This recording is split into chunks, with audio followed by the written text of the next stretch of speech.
రాసుకునే అలవాట్లు ఉన్నాయా? వాక్యం రాసుకునే అలవాట్లు ఉన్నాయా?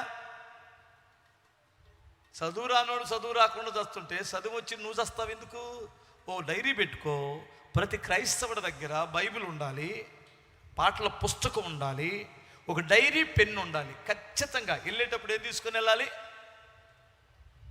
ఫస్ట్ బైబిల్, తర్వాత మన చర్చికి సంబంధించిందో లేదా నువ్వు ఏ చర్చికి వెళ్తావో ఆ చర్చికి సంబంధించిన పాటల పుస్తకం.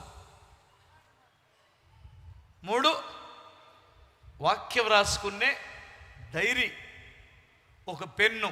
ఇది ఖచ్చితంగా ఏది మర్చిపోయినా దీన్ని మర్చిపోకూడదు. వాటర్ బాటిల్ మర్చిపోయినా పర్వాలా.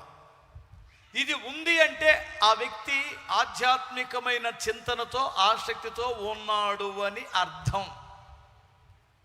అంతేగాని సెల్ ఫోను, అమ్మాయి సెల్ ఫోన్ ఇంటి చదువుతా స్టైల్గా ఇలా పట్టుకొని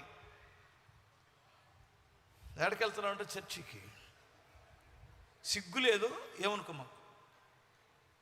సినిమాకి వెళ్తున్నావో, రోడ్డు మీదకి వెళ్తున్నావో, పానీపూరికి వెళ్తున్నావో, చర్చికి వెళ్తున్నావో తేడా తెలియాలి కదా. ఈ చేతిలో బైబిల్ పట్టుకొని యేసుతో టీవీగా పోదుము.